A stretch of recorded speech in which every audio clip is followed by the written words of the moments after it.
नमस्कार विद्यार्थी मित्रांनो, या ठिकाणी ई बालभारती पार्ट 2 यामध्ये भूगोल या विषयाची उत्तर पत्रिका ही अपलोड करण्यात आलेली आहे।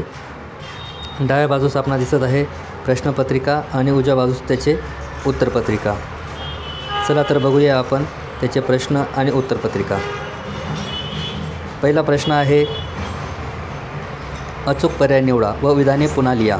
इसवी सन 2011च्या जनगणनेनुसार भारताची सरासरी लोकसंख्या घनता टिंबटिंब व्यक्ती प्रति चौरस किलोमीटर होती। तर ह्या प्रश्नाचे उत्तर आहे 382 चौरस किलोमीटर होती। प्रश्न दुसरा आहे, रिकाम्या जागामध्ये ब्राझीलचा नागरीकरणाचा वेग टिंबटिंब दशकानंतर मंदावला आहे। त्या प्रश्नाचं उत्तर आहे 2000 दशकानंतर। तिसरा आहे, भारताप्रमाणेच ब्राझीलची अर्थव्यवस्थासुद्धा टिंबटिंब स्वरूपाची आहे। त्या प्रश्नाचं उत्तर आहे मिश्र स्वरूपाची। चौथा आहे, ब्राझीलचे अतिपश्चिमेकडले ठिकाण हे टिंबटिंब आहे। त्या प्रश्नाचे उत्तर आहे नासेंटे दो रिया मोवा। पुढचा प्रश्न आहे, योग्य जोड्या जुळवा। भारताचे दक्षिण टोक त्याची योग्य जोडी आहे इंदिरा पॉईंट। ब्राझीलमधील पूर्वेकडील उच्चभूमी त्याचं उत्तर आहे अजस्र कडा। गंगा नदीचा उगम त्याचं उत्तर आहे गंगोत्री आणि अमेझॉन नदीचा उगम त्याचं उत्तर आहे अँडीज पर्वतरांग। पुढचा प्रश्न आहे, एका वाक्यात उत्तरे लिहा। भारतात लोकसंख्येचे वितरण कसे आहे? त्याचे उत्तर आहे भारतात लोकसंख्येचे वितरण असमान आहे। ब्राझीलमध्ये सुरुवातीला वस्त्या कोणी निर्माण केल्या? त्याचे उत्तर आहे ब्राझीलमध्ये सुरुवातीला वस्त्या पोर्तुगीज वसाहतवाद्यांनी निर्माण केल्या। पुढचा प्रश्न आहे, भारत व ब्राझील यापैकी कोणत्या देशाचे दरडोई उत्पन्न कमी आहे? त्याचे उत्तर आहे भारत व ब्राझील यापैकी भारताचे दरडोई उत्पन्न कमी आहे। पुढचा प्रश्न आहे, ब्राझीलमधील कोणती दक्षिण वाहिनी नदी जलवाहतुकीस उपयुक्त आहे? त्या प्रश्नाचे उत्तर आहे ब्राझीलमधील पाराना ही दक्षिण वाहिनी नदी जलवाहतुकीस उपयुक्त आहे। पुढचा प्रश्न आहे, भारतातील कोणत्या किनारपट्टीवर त्रिभुज प्रदेश आढळतात? या प्रश्नाचं उत्तर आहे भारतातील पूर्व किनारपट्टीवर त्रिभुज प्रदेश आढळतात। पुढचा प्रश्न आहे, नकाशा आराखड्यात दिलेली माहिती भरा व सूची द्या। दक्षिण भारतातील जास्त घनतेचे एक राज्य, पश्चिम किनारपट्टी, भारतातील कमी पर्जन्यमानाचा प्रदेश, ईशान्येकडील सदारहित वनांचा प्रदेश, उष्ण वाळवंटी प्रदेश, एक शिंगी गेंडा आढळणारे राज्य। या ठिकाणी हा नकाशा देण्यात आलेला आहे बघा।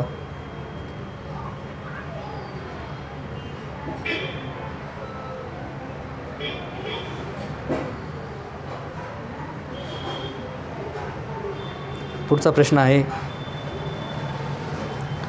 खालील नकाशाचे वाचन करा व प्रश्नांची उत्तरे लिहा। या नकाशावरून आपल्याला प्रश्नांची उत्तरे लिहायची आहेत।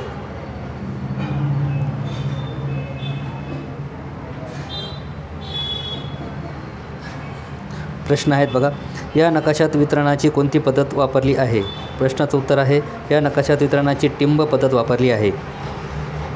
पुढचा प्रश्न, उत्तरेकडील कोणतेही एक कमी लोकसंख्येचे राज्य सांगा। उत्तरेकडील कोणतेही एक कमी लोकसंख्येचे राज्य रोराइमा हे आहे। लोकसंख्येचे अतिदाट वितरण असणारा कोणताही एक प्रदेश राज्य सांगा।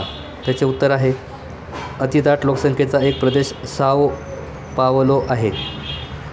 नकाशात किनारी प्रदेशात लोकसंख्या कशी आहे? नकाशात किनारी प्रदेशात लोकसंख्या सघन अधिक आहे। पश्चिम ब्राझीलमध्ये लोकसंख्येचे प्रमाण कसे आहे? पश्चिम ब्राझीलमध्ये लोकसंख्येचे प्रमाण कमी आहे। लोकसंख्या वितरणाचा कल कसा आहे? लोकसंख्या वितरण पश्चिमेकडे कमी आहे आणि पूर्वेकडे अधिक दाट आहे। तसेच उत्तरेकडे लोकसंख्या विरळ आहे आणि आग्नेय दिशेला लोकसंख्येचे वितरण दाट दिसत आहे। पुढचा प्रश्न आहे, भौगोलिक कारणे लिहा। त्यातील पहिला प्रश्न आहे, भारतात सरासरी वार्षिक तापमान अधिक असते। त्या प्रश्नाचं उत्तर मुद्दे देण्यात आलेले आहेत, ते तुम्हाला स्पष्टीकरणासहित लिहायचे आहेत।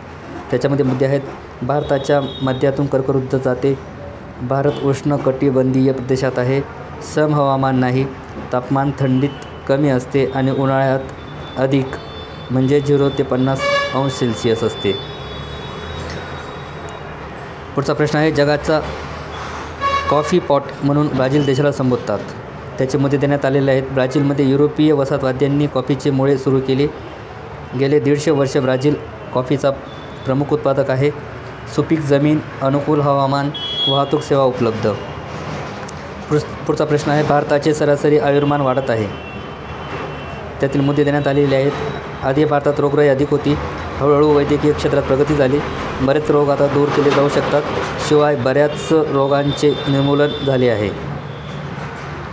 पुढचा प्रश्न आहे अमेझॉन नदीच्या तुलनेत गंगा नदीच्या जलप्रदूषणाचा परिणाम लोकजीवनावर अधिक होतो. त्याचे मुद्दे देण्यात आलेले आहेत. गंगा नदीच्या काठी अधिक लोकसंख्या आहे. अमेझॉन नदीचे मैदान तुलनेने कमीच लोकसंख्या आहे. प्रदूषण गंगेसाठी अधिक आहे आणि त्यामुळे प्रभावसुद्धा अधिक लोकांवरच पडेल. पुढचा प्रश्न आहे खाली दिलेल्या माहितीच्या आधारे जोड स्तंभालेख तयार करा. देश, वर्ष, भारत आणि ब्राझील यावरून जोड स्तंभालेख इथे तयार करण्यात आलेला आहे. अशा पद्धतीने तो जोड स्तंभालेख आपणास तयार करायचा आहे. आणि त्यावरील प्रश्न बघा. भारताची 2017ची नागरी लोकसंख्येची टक्केवारी किती आहे? या प्रश्नाचं उत्तर आहे 32.8%. कोणत्या देशाची नागरी लोकसंख्येची टक्केवारी जास्त आहे? या प्रश्नाचं उत्तर आहे ब्राझील. तिसरा, दोन्ही देशांच्या नागरी लोकसंख्येचा कल काय दर्शवितो? उत्तर, ब्राझीलमध्ये नागरी भागात राहणाऱ्या लोकांची टक्केवारी अधिक आहे. ती फार काही वाढत नाही. याउलट भारतात नागरी भागात राहणाऱ्या लोकांची संख्या कमी आहे, पण ती ब्राझीलपेक्षा अधिक दराने वाढत आहे.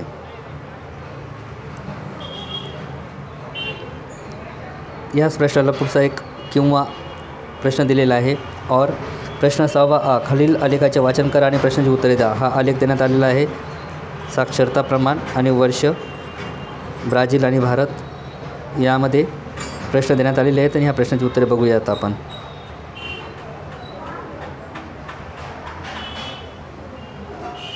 ब्राझीलमध्ये साक्षरतेचे प्रमाण 2001 मध्ये किती होते?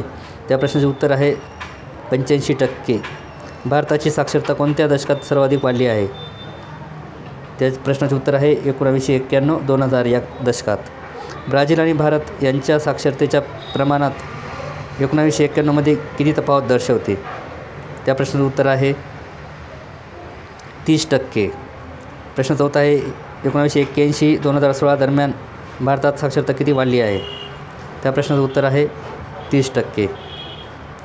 पुढचा प्रश्न आहे आलेखातील टक्केवारीतील बहुतेक वर्षांतर किती आहे?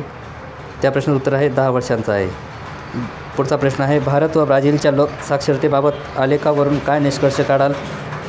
त्या प्रश्नाचं उत्तर आहे ब्राझीलपेक्षा भारतात साक्षरता कमी आहे. नेहमीच कमी होती. दोन्ही देशांत वाढत आहे. साक्षरता वाढीचा दर भारतात जास्त आहे. पुढचा प्रश्न आहे सविस्तर उत्तरे लिहा. त्यातील पहिला आहे भारतातील लोकसंख्या वितरणाचे स्वरूप स्पष्ट करा. त्याचे मुद्दे देण्यात आलेले आहेत. दाट लोकसंख्येचा प्रदेश, उत्तरेकडील मैदान, किनारपट्टीचे मैदान, मध्यम लोकसंख्येचा प्रदेश उदाहरणार्थ नर्मदा नदी खोरे, कमी विरळ लोकसंख्या घनतेचा प्रदेश, उत्तरेकडील पर्वतीय प्रदेश, दुर्गम ठिकाणी. पुढचा प्रश्न आहे शिक्षकांनी तुम्हाला क्षेत्रभेटीचे नियोजन करायला सांगितले आहे, तर तुम्ही कशी तयारी कराल? ह्या प्रश्नाचं उत्तर आहे कुठे जायचे आहे, कसे जायचे याची तयारी, नकाशा आणि इतर साहित्य सोबत घ्यायचे, तिथे विचारायचे प्रश्न, प्रश्नावली इत्यादी, प्रवासाच्या साधनांचा विचार. पुढचा प्रश्न आहे भारतातील कमी लिंग गुणोत्तराची कारणे विशद करा. त्या प्रश्नाचं उत्तर देण्यात आलेले आहेत. मुद्दे देण्यात आलेले ती तुम्हाला स्पष्टीकरणासहित लिहायची आहेत. मुलाला प्राधान्य देणे, स्त्री भ्रूणहत्या, मुलींच्या संगोपनाकडे दुर्लक्ष, स्त्रियांचे आरोग्य. पुढचा प्रश्न आहे ब्राझीलच्या किनारपट्टीविषयी सविस्तर माहिती लिहा. त्याचे मुद्दे आहेत ब्राझीलमध्ये उत्तरेला आणि पूर्वेला किनारपट्टी, 7400 किलोमीटर लांबी, त्रिभुज प्रदेश नाही, अजस्र कडा, लोकसंख्या सघन, नागरिक क्षेत्र जास्त.